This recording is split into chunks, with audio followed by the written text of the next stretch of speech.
आज मैं एक्सप्लेन करने वाला हूँ 2024 में आए सेक्टर 36 को। मूवी से जुड़ी सारी बातें मैं अगली वीडियो में एक्सप्लेन करूँगा, लेकिन उससे पहले मैं आपको सुनाता हूँ इस फिल्म की कहानी। तो मूवी की शुरुआत में हम प्रेम नाम के एक लड़की को देखते हैं जो कि सब बनेगा करोड़पति देख रहा होता है।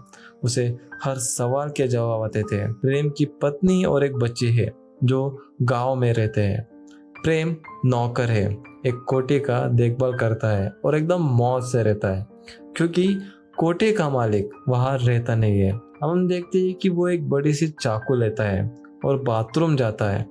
बाथरूम में पड़ी थी एक बच्ची की लाश जिसके वो टुकड़े टुकड़े कर डालता है। इसके बाद हम देखते हैं इंस्पेक्टर रामचंद्र पांडे को, जो कि बहुत ज्यादा बहादुर, ईमानदार, वर्दी के प्रति वफादार नहीं है, बल्कि सिस्टम जैसा चल रहा है उसी भाव में चलना पसंद करते हैं। एक आदमी अपने बच्चे की गुमशुदगी की रिपोर्ट लिखाने आता है तो पांडे लिखने से मना कर देता है, ये कहकर कि जहाँ तुम रहते हो वहां तो हमेशा बच्चे गायब होते ही रहते हैं, फिक्र मत करो, तुम्हारे बच्चे भी आ जाएगी वापस। आदमी स्टेशन में पोस्टर लगाने जाता है तो देखने मिलता है कि वहां पर बहुत सारे पोस्टर्स लगाए हुए हैं, यानी कि ये पहला केस नहीं था और पुलिस की लापरवाही साफ नजर आ रही थी। ये वही बच्चे थी जिसके प्रेम ने टुकड़े कर दिए। अब हम देखते हैं कि बच्चे क्रिकेट खेल रहे होते हैं, तभी बॉल नाली में चली जाती है तो अली नाम का एक बच्चा उसे निकालने जाता है। बॉल तो मिलती है पर साथ में हाथ का कंकाल भी मिलता है। तो अब हम देखते हैं कि वहाँ पुलिस आती है जांच पड़ताल करने। वो नाली थी सेक्टर 36 और राजू कैंप के बीच में, जहाँ इमिग्रेंट्स रहते थे। पुलिस को लगता है कि ये किसी बंदर का हाथ हो, तो उस चीज को सीरियसली ना लेते हुए बात को वही दबा देते हैं। एंड हम देखते हैं कि प्रेम सब कुछ देख रहा है। वो कोठी नाले के जस्ट बगल में ही थी। हम देखते हैं कि रात में अली कहीं जा रहा होता है कि तभी प्रेम उसे चॉकलेट का लालच देकर उसे अगवा कर लेता है। प्रेम पहले बच्चों के साथ जबरदस्ती करता था और फिर उनके टुकड़े टुकड़े कर डालता था। प्रेम को कोई भी डर नहीं था किसी भी चीज का, क्योंकि वो जानता था कि जिनके ये बच्चे हैं वो बहुत गरीब परिवार से है, तो उनकी कोई नहीं सुनने वाला। अब कहानी पीछे जाती है और हम प्रेम के बचपन को देखते हैं,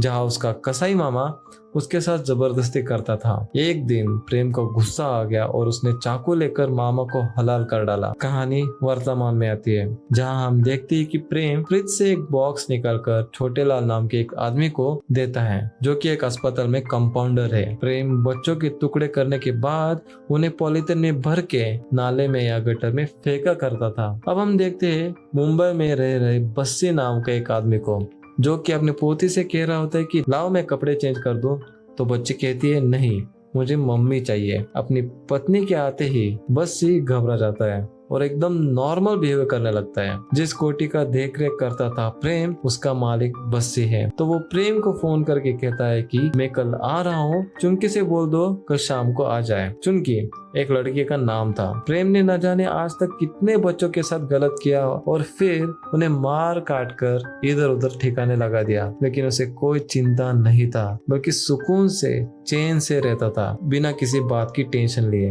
अब हम देखते हैं कि दशहरे का दिन है, मेला चल रहा है, रामलीला हो रही है जिसमें इंस्पेक्टर पांडे जी रावण का रोल निभा रहे हैं और साथ में उनके साथी भी है। तभी वहाँ चुनकी के पिता आकर कहते हैं कि मेरी बच्ची नहीं मिल रही है, आप इतने दिनों से हमें टकरा ही रहे हो, अगर आपकी बच्ची के साथ होता तब पता चलता आपको। ये सुनकर पांडे भड़क उठता है, मेरे बच्चे के बारे में बोला कैसे? हमारी कोई जिंदगी नहीं है क्या? बस तुम्हारे ही लोगों के पीछे लगे रहे। मेले में प्रेम भी आया हुआ था, रावण का मुकुटा पहने अपना अगला शिकार ढूंढने। प्रेम पांडे की बेटी को बेहोश करके ले जा रहा होता है, लेकिन पांडे का नजर पड़ जाती है तो वो उसके पीछे भागता है। तो प्रेम बच्चे को छोड़कर भाग निकलता है। छोटे लाल भी आया हुआ था एम्बुलेंस लेकर प्रेम के साथ, लेकिन प्रेम को भागते देख वो अनजान बनते हुए पांडे की मदद करने लगता है बच्चे को अस्पताल पहुंचाने में। पांडे उसे पकड़ने की कोशिश करता है लेकिन पकड़ नहीं पाता।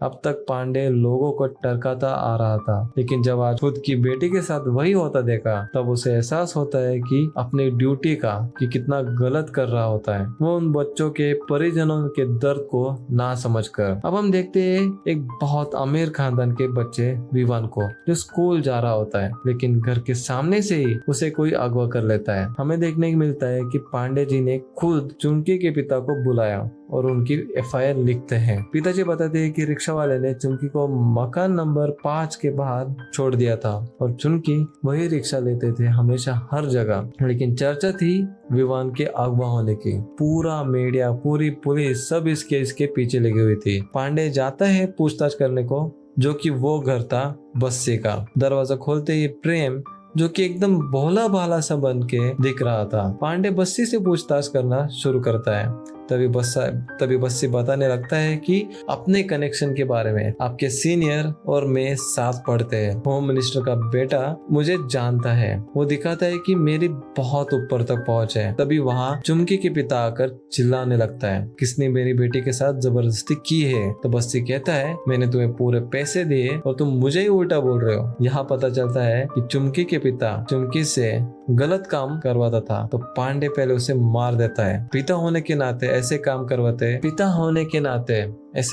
करवाते थे अपनी बेटी से। पांडे के सीनियर को कॉल लगा देता है, तो वो पांडे को तुरंत अपने पास बुलाते हैं। सीनियर जवाहर कहते हैं, अगर तुम्हें केस सॉल्व करना ही है तो विवान का केस करो, किसी बेगुनाह को क्यों परेशान कर रहे हो? जो मैं कहता हूँ वो करोगे तो आगे तक जाओगे, वरना दिक्कत हो जाएगी। इस बारे में जूनियर ऑफिसर ने चुमकी के रिक्शा वाले को पकड़ लिया था, तो उसके पास चुमकी का फोन मिल जाता है। पांडे चुमकी के केस की पूरी रिपोर्ट बनाकर सीनियर को दिखाते हुए कहता है कि चुमकी जब भी किसी ग्राहक को मिलने जाती थी, इसी रिक्शा वाले के साथ जाती थी। इस रिक्शा वाले ने चुमकी को बस्सी के घर के बाहर छोड़ा था। बस्सी से चुमकी के बाप को हर महीने एक राशि देता था और चुमकी को हर रात का पैसा देता था। चुमकी को छोड़ने के बाद रिक्शा वाला जब चुमकी को लेने गया था, तो दरवाजा उसके नौकर प्रेम ने खोला। चुमकी का मोबाइल उस रिक्शा वाले को दिया और बोला कि इसे कहीं ठिकाने लगा दे। रिक्शा वाले ने कुछ भी नहीं किया, लेकिन प्रेम ने कुछ ना कुछ तो किया है, तो उसे हिरासत में लेना होगा और फिर सारा सच बाहर आ जाएगा। सीनियर कहते हैं, मेरे कहने के बावजूद आप इस केस में बच्चे को ही ले आओ, आपको मेरी बात माननी ही नहीं है। अपनी चलानी है तो आप थोड़े टाइम के लिए सस्पेंड रहोगे, वही आपके लिए बेहतर है। यहाँ इतने सारे बच्चे गुम हो चुके हैं, उसके बारे में किसी को कोई चिंता नहीं है, किसी को उनके माँ बाप का दुख नहीं दिख रहा। लेकिन एक अमीर घर का बच्चा गायब हुआ तो सब उसके पीछे पड़ गए और उसके अपहरण कर्ताओं को 2 दिन में ढूंढ निकाला। इस तरह से काम कर रहा था हमारा देश का कानून की न्याय उसे मिलता है जिसके पास गांधी जी होते हैं। पांडे सस्पेंड तो था पर शांत नहीं बैठने वाला था, तो वो प्रेम पर नजर रखना शुरू कर देता है, तो उसे छोटे लाल दिखाई देता है। उसके साथ बच्चे का घर परिवार तो मुंबई में रहता था, वो यहाँ इसलिए आता है ताकि अपनी हवस मिटा सके। वो जो करते थे उसके वीडियो भी बनाते थे। पांडे को वो समझ आता है कि वो एम्बुलेंस वाला आदमी प्रेम के साथ मिला हुआ है, तो अपने जूनियर के साथ मिलकर उसे दर्द दबोचते हैं और थोड़ा सुताई करने के बाद वो बताते हैं कि वो प्रेम से ऑर्गन्स लेकर उन्हें बेचने का काम करता था। अब पांडे का सस्पेंशन टाइम खत्म हो जाता है, तो वो दोबारा ज्वाइन करने आता है। तो हमें देखने मिलता है कि जवाहर का प्रमोशन होकर ट्रांसफर हो रहा है और अब नए सीनियर आ गए हैं, जो समझ गया था कि पांडे अब कुछ ना कुछ तो करेगा। तो वो उसके जूनियर को कॉल करके कहता है कि क्या आप जिंदगी में आगे बढ़ना चाहते हैं? मतलब पांडे के जूनियर को अपने साइड कर रहा था। अब हम देखते हैं कि पांडे ने जहाँ छोटे लाल को छुपा कर रखा था, वहाँ कुछ गुंडे आते हैं और उसे उठाकर ले जाते हैं और वो गुंडे बस्सी के होते हैं। पांडे नए सीनियर को सब कुछ बताते हुए उन्हें छोटे लाल के पास ले जाता है, पर वो तो गायब था। वो अपने जूनियर पर खूब गुस्सा करता है कि एक काम दिया था वो भी नहीं हुआ तुमसे। सीनियर प्रेम को हिरासत में लेके आने की आज्ञा दे देता है, तो पांडे तुरंत उसे पकड़ ले आता है। प्रेम एकदम चिल मोड में था, कोई टेंशन नहीं, माथे पर शिकन नहीं।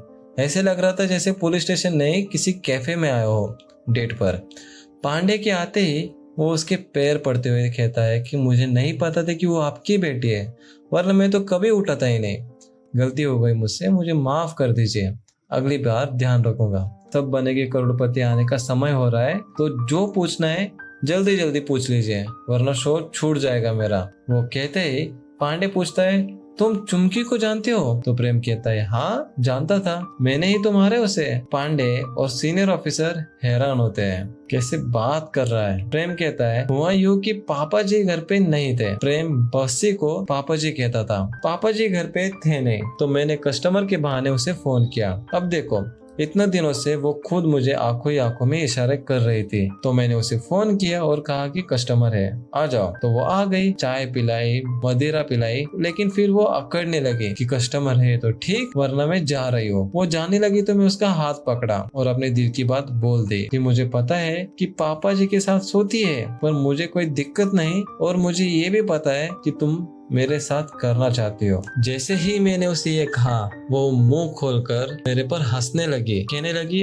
अबे भिखारी नौकर, अपनी औकात देख के बात कर। मैंने उसे कहा तमीज से बात कर, तेरा बाप का नौकर नहीं हूँ मैं पैसे के लिए कर दिया। ये सब तो मैंने उसके मुंह पर पैसे फेंक कर मारे। तो कहने लगी उतने में तो अपना ही कर लो, खुद से ही घुमा कर। उसे नहीं पता था कि मेरा मामा मेरे साथ क्या करता था, और फिर मैंने उसके साथ क्या किया, उसके टुकड़े टुकड़े करके कुत्तों को खिला दिया और खुद भी खाया। जब मैं अपने मामा का कच्चा लीवर चबा सकता हूँ तो ये लड़की क्या चीज है। प्यार करते हैं इसका मतलब ये थोड़ी कि अपनी बेइज्जती सह लेंगे, मार दे उसे, बाकी पापा जी तो है ही, संभाल लेंगे सब। जब मर गई तो किया ही ना उसके साथ जो मैं करना चाहता था, तो क्या फायदा हुआ उसे दिखाने का। फिर प्रेम तरीका भी बताता है कि कैसे उसने उसे काटा पीटा, कैसे उसे ठिकाना लगाया और कैसे वो बाकी लोगों को अब तक ठिकाने लगा चुका है। पांडे पूछता है तुम जिन्हें मारते थे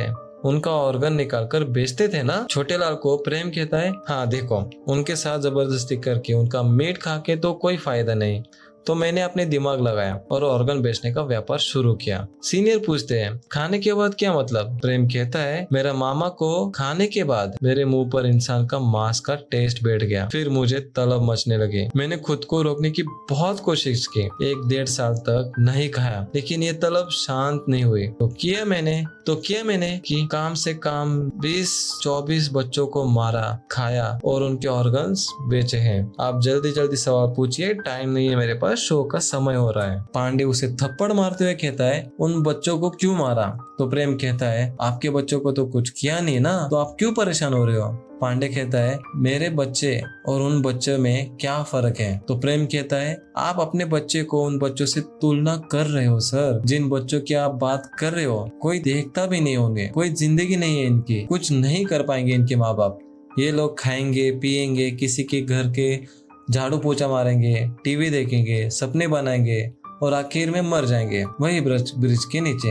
आप ही बताओ इनकी लाइफ की लाइफ लाइन बनाना कहाँ पर अपराध है। किसी के तो काम आए, मरते मरते इनके ऑर्गन से किसी को भी भला हो रहा है ना, तो मैंने गलत कहा क्या कुछ भी। इनकी बहुत तादाद है सर, इनमें से 20 पिच्चे काम हो जाए कोई फर्क नहीं पड़ता, मुक्ति ही दे मैंने सबको। सीनियर पूछता है इन सब में बस्सी का कितना हाथ है। तो प्रेम कहता है ये सवाल नहीं, कोई और सवाल पूछो। हम देखते हैं कि जो गुंडे भेजे थे बस्सी ने, उन्होंने छोटे लाल को काट कर जला डाला है। प्रेम को जेल में डाल दिया जाता है, तो उसको बस ये टेंशन हो रही थी कि उसका शो छूट जाएगा। पुलिस स्टेशन में लगे टीवी पर वही शो आ रहा था, तो जो महिला खेल रही थी वो जीत जाती है। तो प्रेम को बहुत खुशी होती है क्योंकि वो शो को लेकर काफी दीवाना टाइप था। प्रेम को ओटी में जगह बताता है जहाँ उसने चुमकी की लाश को छुपाई थी। तो बड़े आराम से बता रहा था जैसे मरे हुए व्यक्ति के लाश नहीं खजाना गाड़ रहा हो। फिर कोटी के बगल वाली मनाली से कचरा निकल जाता है, तो उसमें से काफी सारे कंकाल मिलते हैं। पांडे को गुस्सा आ रहा था, पर प्रेम सब आराम से बता दे रहा था, मौका ही नहीं दे रहा था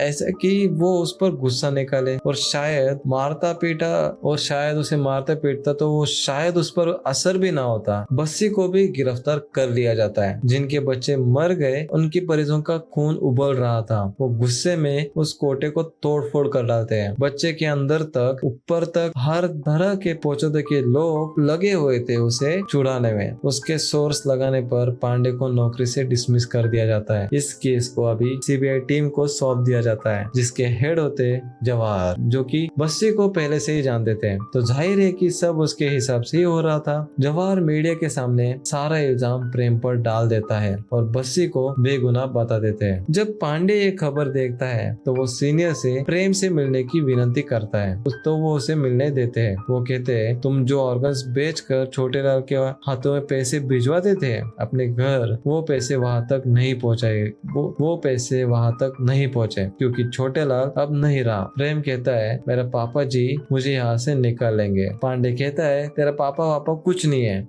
पांडे प्रेम के गांव जा रहा होता है तो जूनियर पांडे से कहते हैं, अब दोबारा इस लफड़े में क्यों पड़ रहे हो सर? जाओ तो रहे हो लेकिन फंस मत जाना, वापस आ जाना। पांडे प्रेम की बीवी से मिलता है तो उसकी बीवी एक डीवीडी देते हैं। पांडे को डीवीडी मिलती है तो उसमें वही सब रिकॉर्ड थे जो बस्सी और प्रेम करते थे जबरदस्ती सबके साथ। पांडे सब कुछ समझ जाता है कि तभी उन पर अचानक लगातार हमले करते हैं और वो लोग उसे मार डालते हैं और फिर डीवीडी तोड़ के फेंक देते हैं। 6 महीने आगे जाती है जहां हम देखते हैं कि सीबीआई टीम ने बस्सी को क्लीन चिट दे दी है और प्रेम को मौत की सजा सुनाई गई है। मतलब बस्सी बच निकला है प्रेम को पूरी तरह फंसा के। फिर हम देखते हैं पांडे के जूनियर को जो अब सीनियर बन चुका है। मतलब ये कि पांडे कहाँ जा रहा है उसकी खबर इसी ने पहुंचाई थी और ये जवाहर के साथ मिल गया था तो उनका चमचा बनकर प्रमोशन ले लिया। हमें देखने मिलता है कि पुलिस स्टेशन में पांडे का मिसिंग पोस्टर लगा हुआ है, मतलब उसकी लाश तक नहीं मिली और किसी को नहीं पता कि उसके साथ क्या हुआ। एक जूनियर ऑफिसर था जिससे बुरा फील होता था पांडे के जाने से। तो अखबार में खबर देखते हैं कि 3 गुंडे पकड़े गए हैं जिन्होंने पांडे को गायब किया है। तो वो खुश होता है ये खबर देखकर। फिर उसके घर के बाहर कोई पार्सल छोड़ के जाता है जिसमें थी एक डीवीडी जिसमें लिखा था और भी सबाधार तराने। मतलब कोई तो था जो चाहता था कि सच बाहर आए, लेकिन कौन ये नहीं पता था। अब ये डीवीडी बनेगी सबूत बस्सी के खिलाफ और फिर इसी कहानी के साथ ये मूवी यहाँ पर खत्म होती है।